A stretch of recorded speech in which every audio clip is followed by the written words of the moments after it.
যিনি মহিয়ান গরিয়ান সর্বশক্তিমান আল্লাহ সুবহানাহু ওয়া তাআলা, যিনি আমাদেরকে সুস্থ রেখেছেন, ভালো রেখেছেন, নিরাপত্তা দিয়েছেন। আমরা আবারও আল্লাহ পাকের শুকর আদায় করছি। আমরা সকলে বলছি আলহামদুলিল্লাহ। আমি আজকে আপনাদের সামনে যে বিষয়ে আলোচনা করব, সে বিষয়টি বর্তমান সময়ের জন্য অত্যন্ত গুরুত্বপূর্ণ বিষয়। আমরা অনেকে বলে থাকি, বেশিরভাগ মুরব্বীরা এই অভিযোগটা করে থাকেন যে হুজুর, আমার সন্তান আমাদেরকে খাবার দেয় না, আমার সন্তান আমাদেরকে দেখতে পারে না, আমার সন্তান বিবাহ শাদী করার পরে এই সন্তান তার বউ ছেলে মেয়ে থাকে, কিন্তু আমাদের কোনো কেয়ারফুল করে না, আমাদেরকে যত্ন নেয় না। যে সমস্ত মানুষগুলি এই সমস্ত কথাবার্তা বলে এবং যারা নাও বলে, ভবিষ্যতে যাদের সন্তান হবে, সকলকে নিয়ে আজকে আমার আলোচনার বিষয় হবে যারা পিতামাতা অর্থাৎ যারা আব্বা এবং আম্মা, তাদের উপরে সন্তানদের কমপক্ষে কয়েকটি দায়িত্ব এবং কর্তব্য আছে। কি বললাম বলেন তো দেখি, বলেন, সবাই বলেন। যারা পিতামাতা, তাদের সন্তানদের প্রতি, পিতামাতার উপরে কমপক্ষে কয়েকটি দায়িত্ব এবং কর্তব্য আছে। কোরআন এবং হাদিসের মধ্যে আসছে, অনেকে বলেন 12টি দায়িত্ব, অনেকে বলেন 11টি দায়িত্ব, তবে দায়িত্ব কর্তব্য আছে। এখন আপনি যদি এই দায়িত্ব এবং কর্তব্য পালন না করেন, সন্তানদের প্রতি আপনি ইনসাফ করলেন না, জুলুম করলেন। যেমন মনে করেন আপনি আমার কাছে এসে নালিশ করলেন আপনার ছেলের বিরুদ্ধে, মেয়ের বিরুদ্ধে, আপনাকে কেউ দেখে না, কেয়ারফুল করে না, মুরব্বী হয়ে গেছেন, আর তারা যদি আপনার খেদমত না করে তারা জাহান্নামে যাবে, ঠিক না? এরকম তো নাকি? কিন্তু আপনি যদি আপনার সন্তানের উপরে জুলুম করেন, হক আদায় না করেন, যে দায়িত্ব এবং কর্তব্য আল্লাহ পাক, আল্লাহ রাসূল নির্ধারণ করে দিয়েছেন, সেই দায়িত্ব এবং কর্তব্য যদি পালন না করেন, তাহলে আপনি যে অভিযোগটা দিয়েছেন পুরোটাই বিফল যাবে। জোরে বলেন কথা ঠিক না ঠিক? আপনি যদি আপনার সন্তানের হক আদায় না করেন, আপনি যদি আপনার সন্তানের যে দায়িত্ব, যে কর্তব্য, সে দায়িত্ব এবং কর্তব্য যদি আপনি পালন না করেন, তাহলে হাসরের ময়দানে ওই সন্তান আপনার বিরুদ্ধে মামলা দায়ের করবে। আল্লাহ রাব্বুল আলামিন সূরা তাহরীমের 6 নম্বর আয়াতে, একটি আয়াতে কারিমার প্রথম অংশে বলেছেন, ইয়া আইয়ুহাল্লাযীনা আমানু কু আনফুসাকুম ওয়া আহলিকুম নার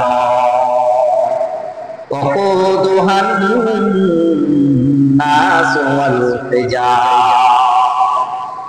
সূরা তাহরীম আয়াত 6 প্রথম অংশে আল্লাহ রাব্বুল আলামিন বলেছেন, যারা ঈমান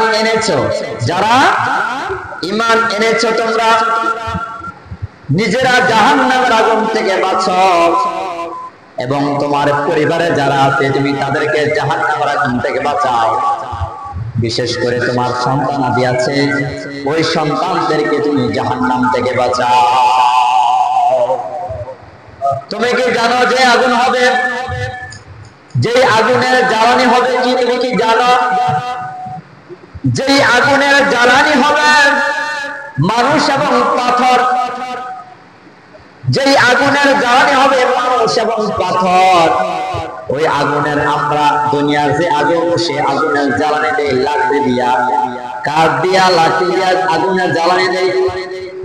আর জাহান্নামের আগুন দুনিয়ার আগুন থেকে হাজার হাজার গুণ তাপ বেশি সেই আগুনের। সে আগুনের জ্বালানি হবে মানুষ এবং পাথর। আল্লাহ পাক আগে সতর্ক করেন, বান্দারে তোমরা নিজেরা জাহান্নামের আগুন থেকে বাঁচো এবং তোমার সন্তানাদি যারা আছে তুমি তাদেরকে জাহান্নামের আগুন থেকে বাঁচাও। এই জাহান্নামের আগুন থেকে বাঁচানোর জন্য আমাদের কি করা লাগবে? এক নাম্বার হচ্ছে সন্তানদেরকে জাহান্নামের আগুন থেকে বাঁচানো লাগবে এবং পরিবারের সদস্যবৃন্দ যারা আছে, আমার আত্মীয় স্বজন আপনজন, তাদেরকেও জাহান্নামের আগুন থেকে বাঁচানো লাগবে। আর তাদেরকে জাহান্নামের আগুন থেকে বাঁচানোর আগে নিজের সন্তানকে জাহান্নামের আগুন থেকে বাঁচানো লাগবে। এবার আপনি আপনার সন্তানকে কিভাবে জাহান্নামের আগুন থেকে বাঁচাবেন? জাহান্নামের আগুন থেকে আপনার সন্তানকে যে আপনি বাঁচাবেন, কয়েকটা ওষুধ আছে, ওই ওষুধগুলি যদি আপনি ডাক্তারের কাছ থেকে আপনি নিয়ে আসতে পারেন, খাবার খেতে পারেন, জ্বর ঠান্ডা ভালো হয়ে যাবে। তদ্রূপ কয়েকটা আল্লাহ পাক নির্দেশনা দিয়েছেন, রাসূল সাল্লাল্লাহু আলাইহি ওয়াসাল্লাম হাদিসের মধ্যে বলেছেন, যদি সন্তানের উপরে কয়েকটা নির্দেশনা পালন করতে পারো তাহলে নিজেও জাহান্নামের আগুন থেকে বাঁচবে এবং তোমার সন্তানও জাহান্নামের আগুন থেকে বাঁচতে পারবে। সুবহানাল্লাহ বলেন। এর মধ্যে অন্যতম হলো আপনার সন্তান যখন ভূমিষ্ঠ হবে, দুনিয়ার জমিনে আগমন করবে, আপনার সন্তান যখন ভূমিষ্ঠ করবে, দুনিয়াতে আগমন করবে, তখন তার কানের মধ্যে, যেহেতু মুসলমান, তার কানের মধ্যে আযান দেওয়া। বলেন, তার কানের মধ্যে কি দেওয়া? আযান দেওয়া। একজন মুসলমানের সন্তান যখন দুনিয়াতে ভূমিষ্ঠ হয়, তার প্রথমে কাজ হলো আযান দেওয়া। হাদিসে রওয়ায়াত এসেছে, হযরত হুসাইন রাদিয়াল্লাহু তাআলা আনহু এবং হাসান রাদিয়াল্লাহু তাআলা যখন দুনিয়ার জমিনে আগমন করলেন, আল্লাহ রাসূল সাল্লাল্লাহু আলাইহি সাল্লাম নিজে আযান দিয়েছে, নিজে আযান দিয়েছে। আর এই আযান কিভাবে দিবেন? জোরে দিবেন। মানে অনেকে তো আযান দেয় বাড়িতে গিয়া, অথবা ইমামের অপেক্ষা করে, মুয়াজ্জিন অপেক্ষা করে, মুয়াজ্জিন এসে আযান দিবে না।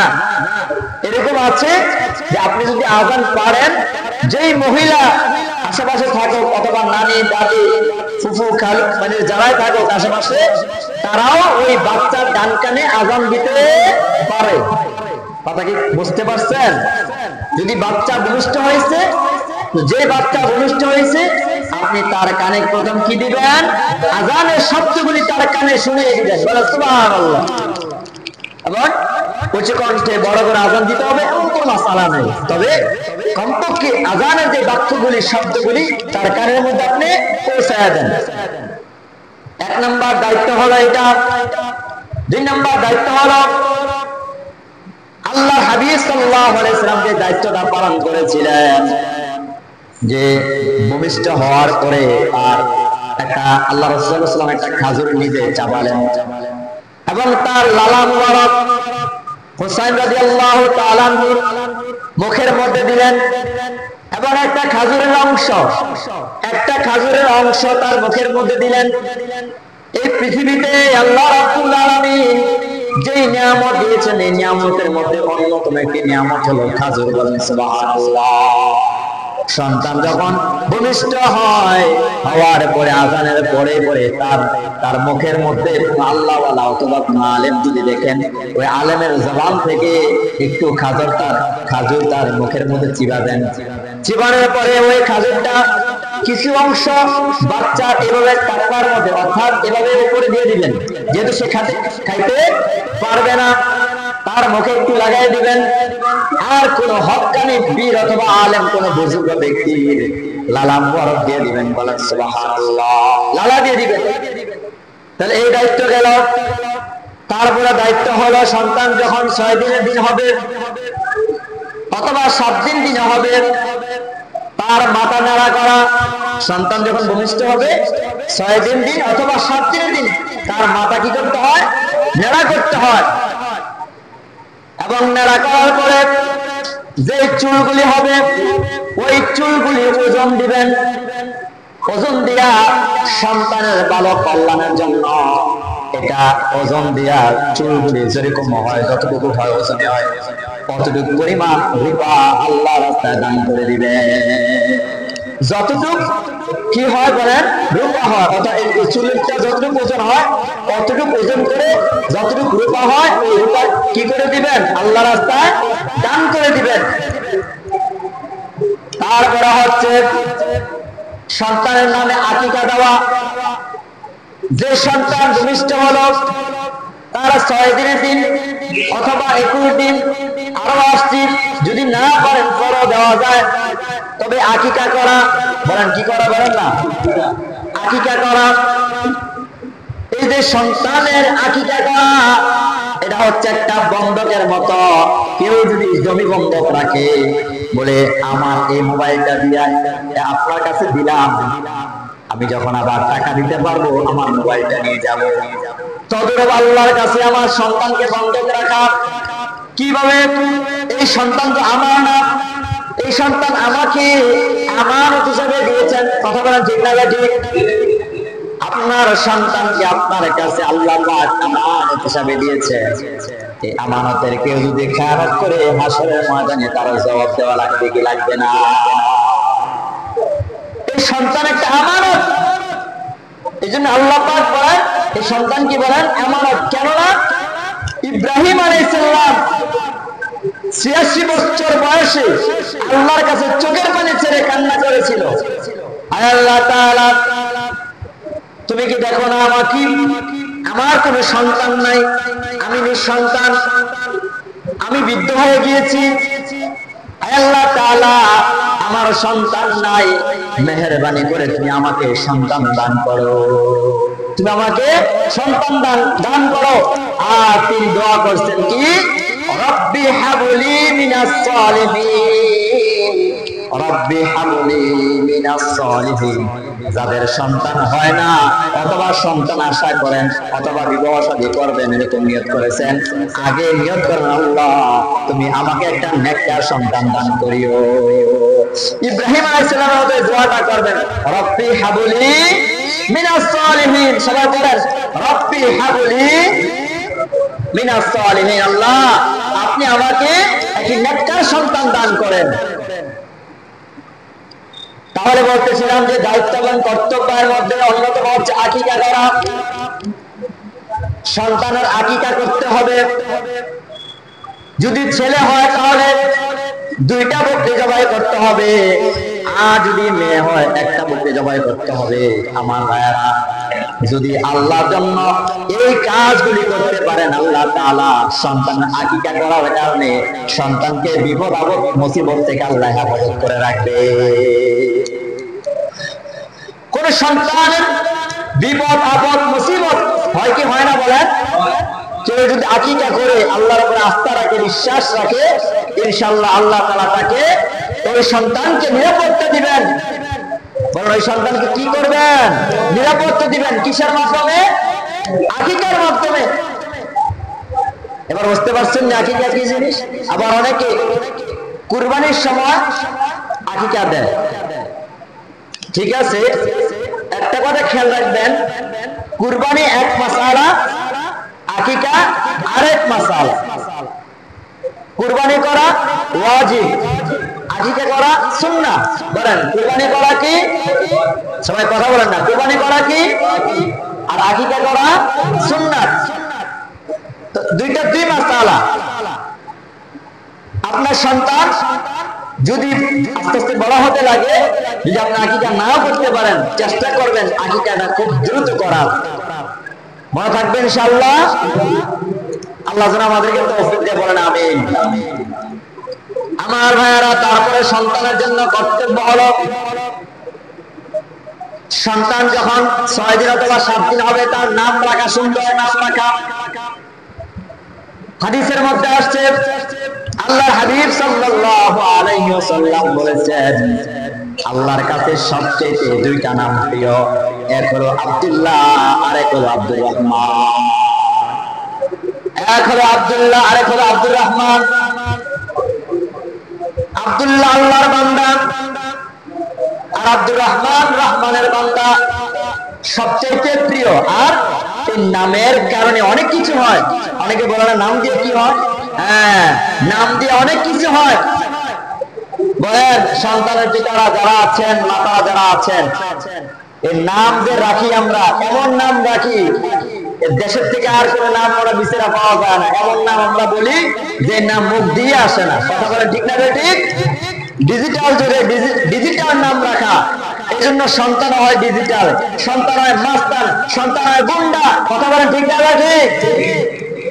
এই জন্য সন্তানের নাম রাখবেন একজন আলেমের কাছে, হক্কানি একজন আলেমের কাছে জিজ্ঞেস করবেন, হুজুর আমার তো ছেলে সন্তান হয়েছে অথবা কন্যা সন্তান হয়েছে, কি নাম রাখবো? এই যে কন্যা সন্তানের নাম কইলাম না, এই যে অনেকে আবার দেখি ছেলে সন্তান হলে অনেক খুশি, ছেলে সন্তান যখন হয় তখন অনেক খুশি হয়, আর মেয়ে সন্তান যদি হয় তাহলে সে রাগ করে গুসা হয়ে যায়। আছে, এটা আমার কথা না, কোরআনের কথা। এটা কিসের কথা? কোরআনের কথা। সূরা নহলে দেখবেন 58 নম্বর আয়াতে আল্লাহ তাআলা বলেছেন যে অধিকাংশ মানুষের যখন কন্যা সন্তান হয় তখন অধিকাংশ মানুষ দুঃখ প্রকাশ করে, এবং তারা মাথার মধ্যে যখন একটা বোঝা তৈরি হয়ে গেল যে হায়রে কন্যা সন্তান হলো। আরে এমনও তো আছে যে কন্যা সন্তান হওয়ার পরে জাহেল যুগের সময় কন্যা সন্তানকে জীবিত দাফন করে দিয়েছে। দাহিয়াতুল কলবি পরবর্তীতে ঈমান এনেছে, কিন্তু সেই দাহিয়াতুল কলবি নিজের কন্যা সন্তানকে জীবিত দাফন করে দিয়েছে। বলেন না নাউযুবিল্লাহ। রাসূল ঘোষণা দিলেন যাদের কন্যা সন্তান হবে, যার একটা কন্যা সন্তান হবে, যার একটা কন্যা সন্তান হবে তাহলে সে একটা জান্নাতের মালিক। সাহাবীরা প্রশ্ন করেন, ইয়া রাসূলুল্লাহ যদি কারো দুইটা কন্যা সন্তান হয়? রাসূল বললেন দুইটা কন্যা সন্তানের মালিক দুইটা জান্নাতের মালিক, আর যদি তিনটা হয় তিনটা জান্নাতের মালিক। তবে ওই কন্যা সন্তানকে দ্বীন ইসলাম শিক্ষা দিতে হবে। কন্যা সন্তানদেরকে দ্বীন ইসলাম শিক্ষা দিতে হবে। আমার ভাই আর আমার বন্ধুরা বলতেছিলাম, তাহলে সন্তানদের প্রতি দায়িত্ব এবং কর্তব্য হলো সুন্দর একটি নাম রাখা। আর নাম রাখার মধ্যে আলেমের কাছ থেকে পরামর্শ নিয়ে নাম রাখবেন, একটা ভালো যেন নাম হয়। যদি ভালো নাম হয় আল্লাহ রাব্বুল আলামিন কিয়ামতের ময়দানে এই নাম ধরে ধরে ডাকবেন আব্দুর রহমান, আব্দুল কুদ্দুস, আব্দুল গফফার, এরকম নাম ধরে ধরে ডাকবেন। এমন একটা নাম হবে যে নামটা কোরআনে নাই, হাদিসে নাই, মনে যা সে তাই রেখে দিলেন। এই নাম দিয়া আমার মনে হয় জান্নাত কামাই সম্ভব হবে না। কারণ রাসূল বলেছে কিছু কিছু নামের কারণে সে লোকটা আল্লাহ হতে পারে, কিছু কিছু নামের কারণে সে লোকটা কি হতে পারে? নেককার বান্দা হতে পারে। এমন নাম রাখবো না যে নাম সমাজের মধ্যে ডাকলে পরে মানুষ চাপড়ান খেয়ে ওঠে। আছে নাই বলেন? এমন কিছু নাম রাখে, নাম বললে তো তারা ভয় পায়। বলেন নাউযুবিল্লাহ। এই যে সল্টু নাম, বল্টু নাম, মিন্টু নাম, পিন্টু নাম, এটা কি মুসলমানদের নাম হতে পারে? পিন্টু, মন্টু, সল্টু যদি মুসলমানদের নাম হতে পারে? আল্লাহ তাআলা আমাদেরকে হেফাজত করেন, বলেন আমিন। আমার ভাইরা, তারপরে কর্তব্য হলো সন্তানদের জন্য দোয়া করা। বলেন সন্তানের জন্য কি করা? ইব্রাহিম আলাইহিস সালাম সন্তানদের জন্য মন খুলে অন্তর থেকে দোয়া করেছে, রব্বুল আলামিন, আল্লাহ আমার সন্তানকে তুমি নামাজকারী বানাও, আমাকে নামাজকারী বানাও, সন্তানকে বানাও, এবং আমার সন্তানকে তুমি এই জনগণের এবং কি দেশের ইমাম বানায় দাও, নেতা বানায় দাও। দোয়া করেছেন, রব্বি জাআলনি মুকিমাস সালাতি ওয়া মিন যুররিয়াতি রব্বানা ওয়া তাকাব্বাল দুআ। আবার দোয়া করেছেন, রব্বানা হাব লানা মিন আজওয়াজিনা ওয়া যুররিয়াতিনা কুররাতা আ'য়ুনিন ওয়াজআলনা লিল মুত্তাকিনা ইমামা। মুত্তাকিনদের ইমাম বানায় দেওয়া সন্তানকে, এই দোয়া করেছেন। সূরা ইব্রাহিম আয়াত 40, আপনারা খুঁজে দেখবেন। তাহলে সন্তানদের জন্য দোয়া করা। তারপরে কর্তব্য হলো সন্তানকে দ্বীনি শিক্ষা দেওয়া, প্রাধান্য দেওয়া। বলেন তারপরে কর্তব্য কি? দ্বীন শিক্ষার জন্য প্রাধান্য দেওয়া। আমাদের সমাজের মধ্যে অনেক শিক্ষা আছে, বক্সটা দেন নাই, এই জন্য তো আওয়াজটা জনগণ বুঝতে পারে না। আওয়াজটা বক্সটা দেন নাই, বক্সের সাউন্ডটা দেন, দেওয়া হয়নি।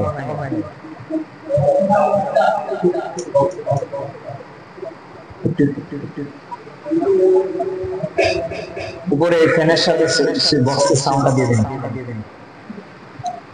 জনগণ তো কথা শুনতেছে না।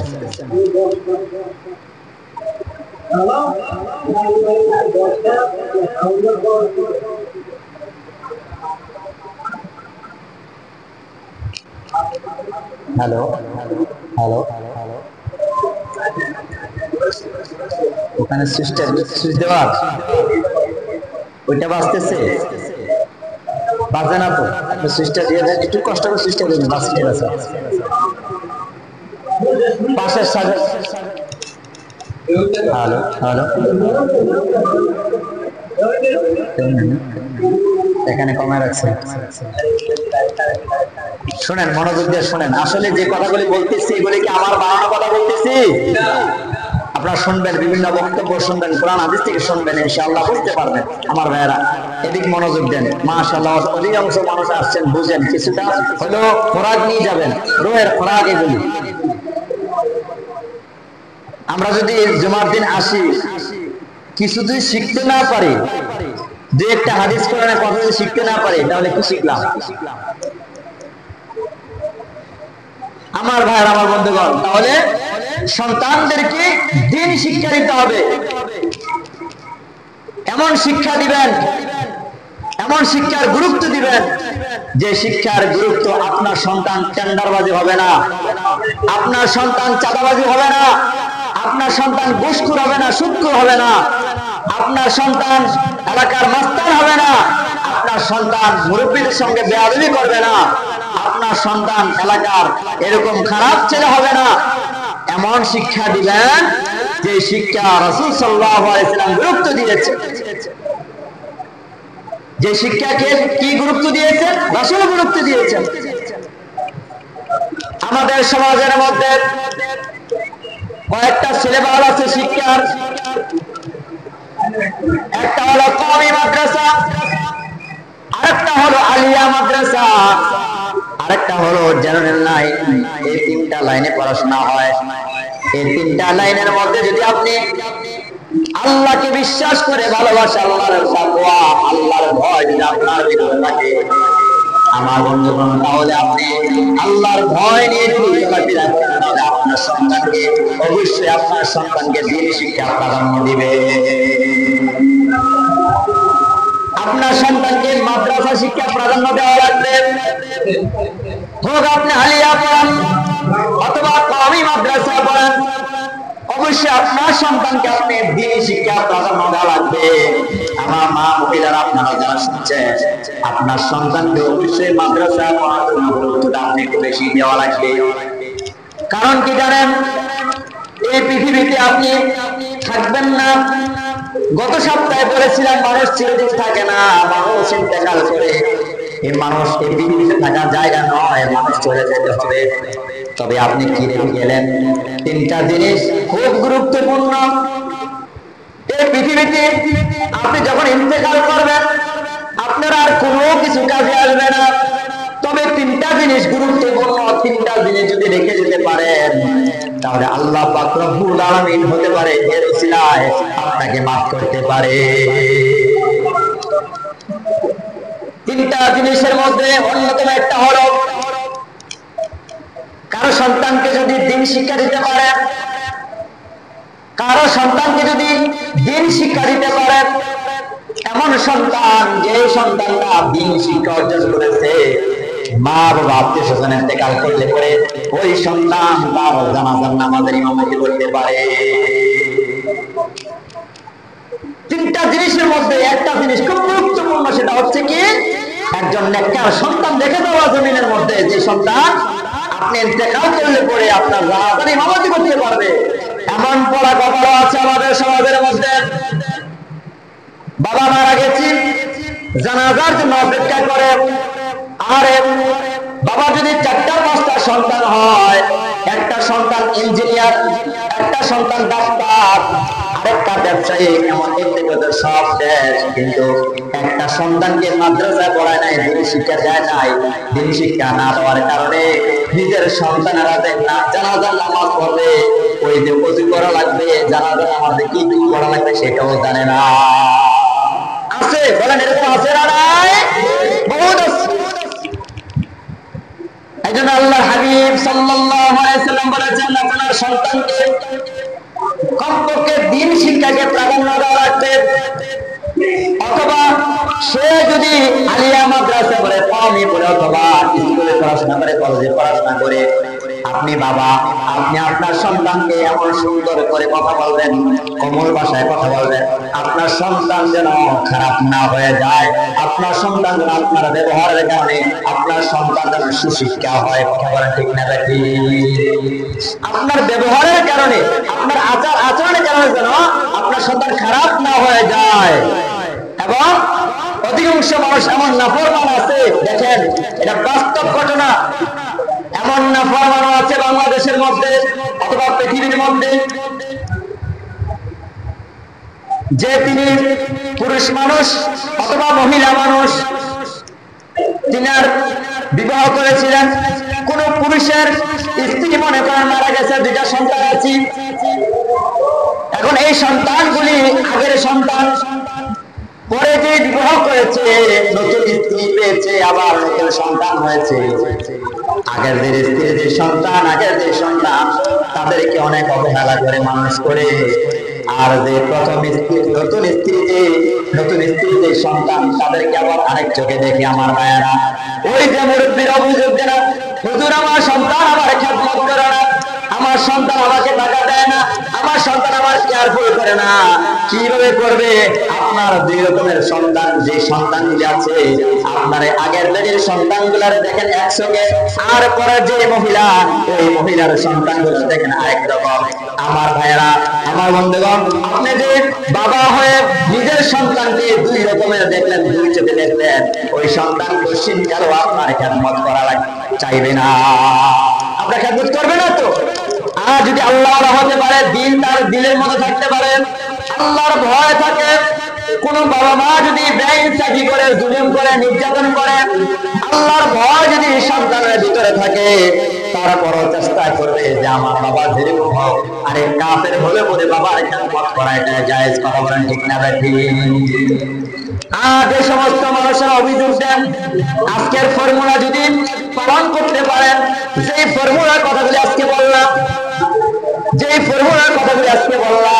সবাই যদি কথাটা পালন করতে পারেন, আশা করা যেতে পারে আপনার সন্তান অমানুষ হবে না, আপনার সন্তান অমানুষ হবে না, আপনার সন্তান মানুষকে অপমানিত করবে না, আপনার সন্তান চাঁদাবাজি হবে না, টেন্ডারবাজি হবে না, আপনার সন্তান সুস্থ হবে না, ঘুষখোর হবে না। যদি আপনি আপনার সন্তানকে ছোট থেকে, শিশু থেকে নিয়ে তার বয়স পর্যন্ত, উপযুক্ত হওয়া পর্যন্ত যদি তাকে আপনি দিন শিক্ষা দিতে পারেন, কথা বলেন ঠিক না ঠিক? আরেকটা হলো, আপনার সন্তান যখন বয়স হবে, কেমন বয়স? লেখাপড়ার মাঝামাঝি, খেয়াল করেন, লেখাপড়ার মাঝামাঝি পড়াশোনা করে শেষ হয় নাই, যে সমস্ত আস্তে আস্তে যুবক হয়ে যায়, যেমন 15, 16, 17, 18, এমন সময়ের মধ্যে তাকে বিবাহ দিয়ে দিবেন। এটা শুনলে অনেকে আশ্চর্য হয়ে যায়, বলে যুবককে জিজ্ঞেস করলে, যুবক বিবাহ কেন করো না? তার বাবাকে জিজ্ঞেস করলে কেন বিবাহ দেন না অথবা করেন না? বলে সে নিজের পায়ে দাঁড়াবে, তারপরে বিবাহ করবে, নিজের পায়ে দাঁড়াবে, তারপরে বিবাহ করবে। এখন যুবককে আমি জিজ্ঞেস করতে চাই, যুবক তুমি কি এখন নিজের পায়ে দাঁড়াইছো নাকি অন্যের পা হাওলাত করে দাঁড়াইছো? বলো কি অবস্থা ভাই? যুবক ভাইরা যারা আছেন, এখন আপনারা যারা আছেন, আপনারা কি নিজের পায়ে দাঁড়িয়ে আছেন না অন্যের পা হাওলাত করে দাঁড়াইছেন? কোনটা? নিজের পায়ে দাঁড়িয়েছেন। আরে রাসূল বলেছেন যে আগে বিবাহ করো। বাবা মা যদি এরকম তৌফিক থাকে, আগে বিবাহ দেন সন্তানকে। কোরআনের আয়াত, সূরা নূর আয়াত 32, খুব খেয়াল করেন, আল্লাহ রাব্বুল আলামিন আয়াতে মধ্যে বলেছেন, তোমার যতটুকু সামর্থ্য আছে ওই সামর্থ্য দিয়ে বিবাহ করো। যুবকদেরকে বলছে, আর গার্জিয়ানদেরকে বলছে তুমি তোমার সন্তানকে বিবাহ দাও। যদি সে সচ্ছলতা না থাকে, টাকা পয়সা না থাকে, আমি আল্লাহ নিজ দায়িত্বে তাকে সচ্ছলতা ফিরিয়ে দেব। সুবহানাল্লাহ। যদি টাকা না থাকে, পয়সা না থাকে, কোনো কিছু না থাকে, আমি আল্লাহ নিজ দায়িত্বে ওই সন্তানের ভরণ পোষণের ব্যবস্থা করে দেব। সুবহানাল্লাহ। যারা সন্তানাদি আছেন, আশা করা যায় ইনশাআল্লাহ আজকের কথার পরে যুবক ছেলে এবং মেয়েদেরকে বিবাহ শাদীর ব্যবস্থা করবেন ইনশাআল্লাহ। ঘরে বসায় রাখবেন না বাবা। যদি প্রত্যেকটা গুনার জন্য পিতামাতার কাঁধে আসবে, সন্তান উপযুক্ত হওয়ার পরে যদি গুনাহ করে, এই গুনাহ কার কাঁধে যাবে? এর মা বাবার কাঁধে যাবে। আল্লাহ তাআলা যেন আমাদেরকে, আমাদের সন্তানদেরকে এমন কিছু সুশিক্ষা যেন দিতে পারি, উপযুক্ত হলে পরে যেন বিবাহ করতে পারি। আল্লাহ পাক আমাদেরকে হেফাজত করেন, সবাই বলেন আমিন। আল্লাহ যেন আজকে আমাদের কথাগুলি আমল করার তৌফিক দান করেন, সবাই বলেন আমিন। আদা মা ইনদাল্লাহ আলাইহি তাওয়াক্কালতু। আসসালামু আলাইকুম ওয়া রাহমাতুল্লাহ।